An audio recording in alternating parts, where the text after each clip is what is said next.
선생님은 공황 증세가 오래 할 때 이완 방법이 있으신가요? 저만의 어떤 이완 방법도 있긴 있지만, 오케이, 그럼 하나씩 한번 얘기를 나눠볼게요.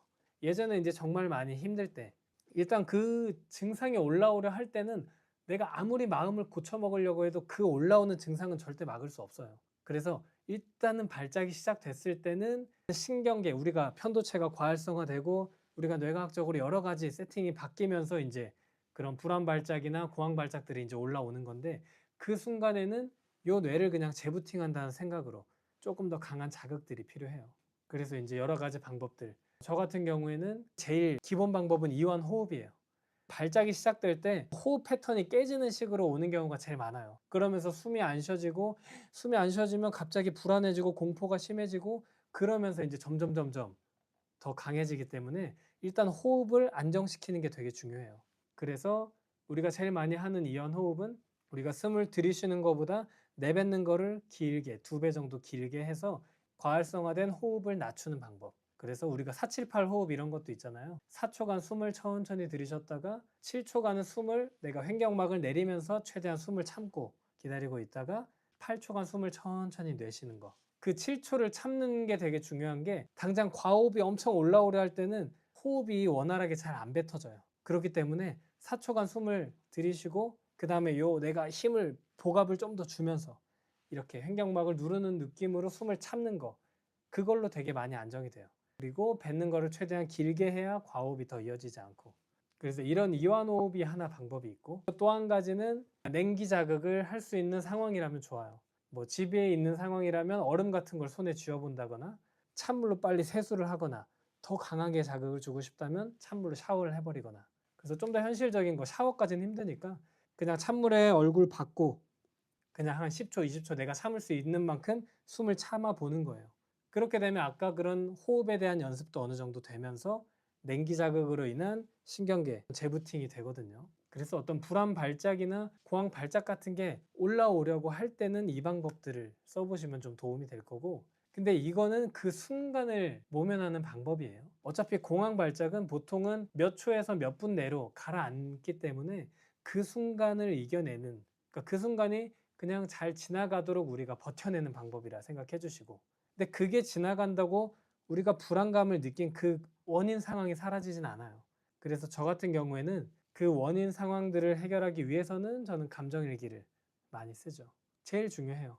일단은 내가 왜 힘들었고 불안했고 이런 마음이 어떤 상태인지를 체크하는 게 제일 중요하고, 그냥 가장 쉬운 방법이에요, 감정일기가. 그래서 감정일기에 대해 써놓은 글들 많이 있으니까 꼭 읽어보시고 제가 만들어 놓은 양식도 한번 사용을 해보세요. 저는 그래서 감정일기를 써서 제 마음의 근본 원인들을 확인해 본 다음에, 그 다음에는 그냥 뛰러가요. 어차피 원인 상황을 알아내고 그걸 흘려보냈다고 해도 그 순간에 어떤 힘들었던 감정들이 완전히 해소되지는 않거든요. 그래서 이제 원인을 알아낸 다음에 마음을 좀 정리했다면 이제 그냥 무작정 숨을 헐떡일 만큼 쪄버려요. 그러고 나서 자고 일어나면 다음 날엔 좀 나아지더라고요. 조금 더 덧붙여서 이야기해 보자면, 저는 이제 최근에는 공황 발작을 겪는 일은 거의 없다고 했잖아요. 그렇게 될 수 있었던 이유는 제 마음의 어떤 위험 신호들, 그리고 제 마음의 배터리 상태를 알아내는 방법을 계속 연습하고 있기 때문이에요. 그래서 예를 들어서 저는 진짜로 제가 감당할 수 없을 큰 일이 터진다면 또 공황 발작이 올 수는 있겠지만, 마음의 배터리 상태를 늘 50 이하로 떨어지지 않게 세팅을 그렇게 해놓기 때문에, 그래서 우리가 마음이 더 무너지기 전에 제가 지킬 수 있는 것 같아요. 예를 들자면 우리 마음에 가지고 있는 총량이 이제 100%라고 했을 때, 저 같은 경우에는 이제 10% 미만이 되면 실제 공황 발작 같은 이제 위중한 어떤 심한 증상들로 간다라고 하고, 이제 30% 아래로 내려갔을 때는 두통이 심해지고 잠도 잘 못 자고 소화도 잘 안 되고 이런 신체화 증상 쪽으로 경험을 하고, 50% 정도 아래로 내려갔을 때는 이제 감정 변화가 극심해지고 예민해지고 되게 별거 아닌 걸로 쉽게 짜증나고 이제 우울해지고, 이런 감정의 극단이 심해지고, 이제 이런 저만의 어떤 위험 지표들을 알고 있기 때문에, 아, 내가 요새 지금 좀 위험하네, 이제 이런 것들에 대한 감이 있는 거죠. 특히나 이제 마음의 병을 겪고 계신 분들이나 공황 발작 같은 거를 한 번이라도 겪어보신 분들은 나만의 위험 지표를 꼭 알고 있어야 돼요.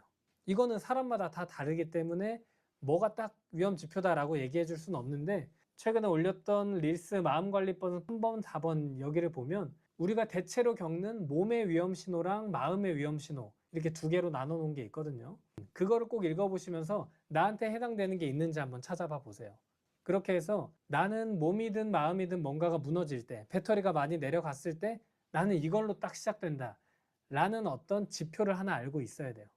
저 같은 경우는 지금 오늘이 딱 그건데 이거는 이제 마음의 위험 지표는 아니고 저는 몸의 위험 징후인데 막 감기가 오려고 해요. 제가 2주 연달아서 막 육지도 다녀오고 되게 여행을 좀 무리해서 했는데 갑자기 목이 따끔따끔하고 몸살기가 오고 무통으로 시작되고 이제 이런 식으로 몸의 어떤 위험 징후들, 특히 이제 감기기 같은 걸로 딱 오려고 하는데 저는 이때 되면 나 최근에 좀 무리했구나 해서 이제 이번 주에는 최대한 무리가 안 되도록 일정도 다 줄여버리거나 아니면 이제 휴식을 최대한 취하는 거. 뭐 오늘은 밤에 좀 뭘 해야 되는 날이었는데 오늘은 무조건 일찍 자서 내일 푹 자자. 아니면 와이프한테 부탁해서 오늘은 집에 가서 한 30분만 나 잠깐 누워서 쉴게. 뭐 이런 것들. 그러니까 이런 것들 요령을 하나씩 만들면 되는 거고 아무튼 중요한 거는 무리했을 때 나만의 어떤 위험 지표를 꼭 알고 있는 거. 그게 굉장히 중요해요.